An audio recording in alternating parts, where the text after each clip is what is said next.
Welcome back to the Dice Tower. I'm talking about my top 100 games of all times.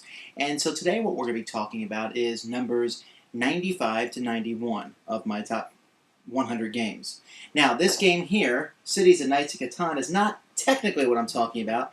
I'm actually talking about Settlers of Catan, which is one of the more famous games of this genre.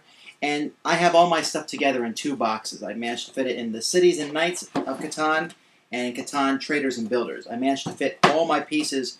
I have the original game, the expansion Seafarers of Catan, Cities and Knights of Catan, and a few small expansions, and then Catan's Traders and Barbarians. That's the newest one. Note, this is 4th edition, and the other ones are 3rd edition, but they do seem to fit together well. If you've not played before, basically what you're doing is you're taking a bunch of hexes of different resources and putting them together in a grid, putting buildings next to those and roads that you're going to be building using different resources that you collect. Now, when you put everything together, there's a lot of different wooden pieces in the game, and you can see the different colors, and you can buy a 5 to 6 player expansion. But Settlers of Catan seems to work best when you are playing with 4 players. Now, I bought all the expansions in order. I'm a completist to some degree, but this one, Cities and Knights, is probably the one you least need. What you need is to get the original game, which is worth picking up, and then I would recommend picking up Seafarers of Catan, and if you want more, then Traders and Barbarians of Catan. And that gives you an overview of the different parts of the game, and Traders and Barbarians lets you add a lot, but at heart, Settlers is a trading game, where you're trading resource cards with other players to try and get the resources that you need to build roads and cities and settlements to get the most points. It's a fun negotiation game, and therefore it is my number 95, Settlers of Catan, plus expansions, because I so very much do enjoy the expansions. Number 94 is a game that's new to me this year, but I've played it so many times. I've probably played it 30 times this year. It's called Get Bit. Now, Get Bit is a game that doesn't have a lot of components. There's basically these little plastic robots. They look like Lego men, and you can actually rip their limbs off their bodies. Now, that sounds maybe a bit disgusting, but it's actually pretty funny because they're robots, and they're being chased by a shark. Now, my game has a little plastic shark from Legos, although the game comes with a Lego card shark, which is just not nearly as exciting. Each player has a set of cards from 1 to 7, and you're playing these cards each turn with your robots all swimming in this circle. You're trying to play the right card that no one else plays so that your robot swims to the front of the pack, because whichever robot is unlucky enough to be at the end of all the line of robots that are swimming, he gets one of his limbs torn off. That alone makes the game enjoyable to people, to actually physically pull off one of the limbs of the robots. But overall, the game itself is fun as you try to outguess the other players. It takes about 10 minutes maybe at the most.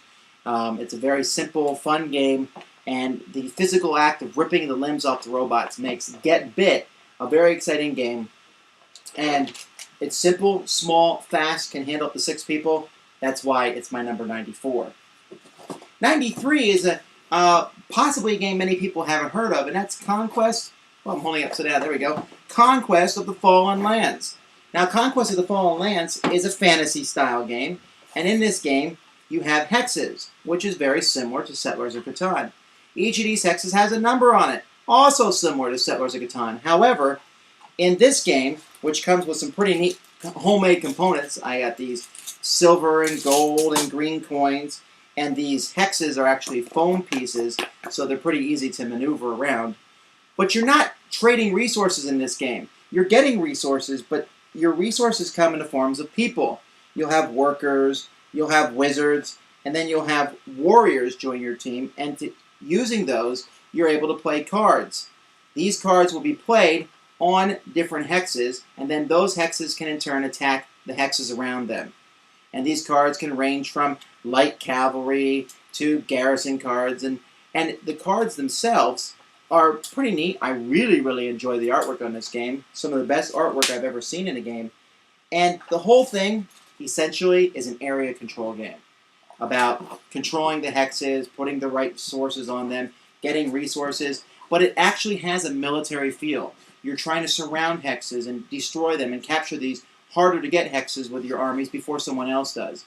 And that whole aspect of it, it's very enjoyable. You can block in your opponents. You can play sometimes nasty cards in your opponents. And so it's slightly unpolished perhaps, but not really. I mean, it works really well. And it's from a small game publisher. So again, you may not have heard of it, but Conquest of the Fallen Land is my number 93.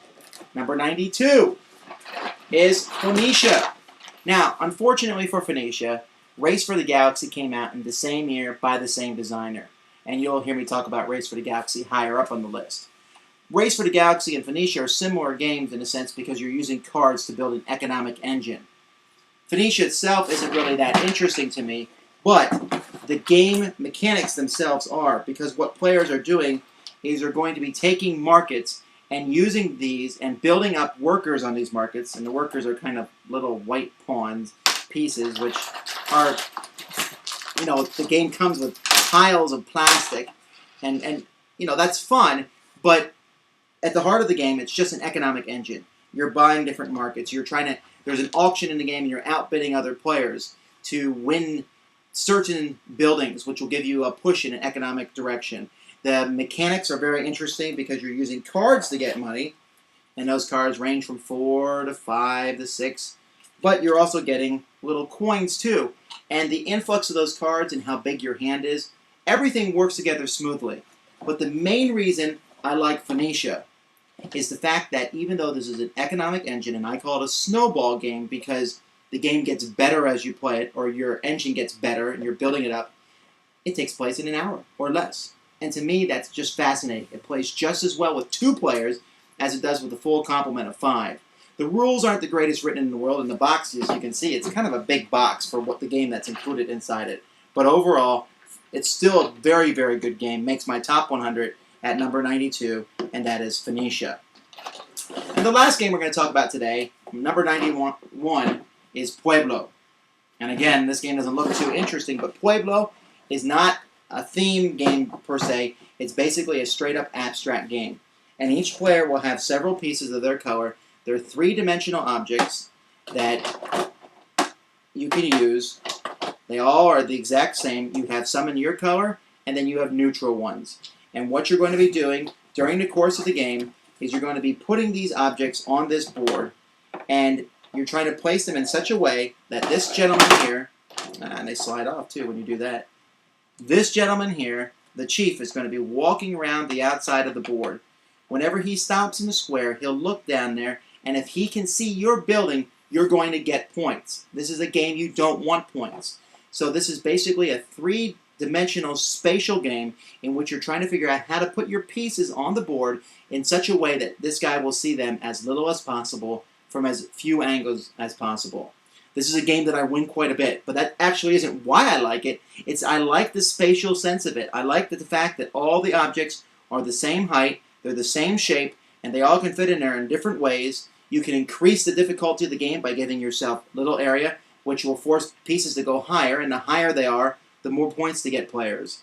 But this is just a fantastic abstract game. It's not as easy to find these days, but it's just full of lots and lots of plastic pieces. And because of that, it's my number 91 game. Not because of the plastic pieces, but because it's a really, truly good abstract strategy game. One of my favorites. And so my number 91 is Pueblo. I hope you enjoyed that. As you can see behind me, there are plenty more games that we're going to talk about. We still have 90 more, and we'll talk about 5 more of those next time. Until then, I'm Tom Vasel.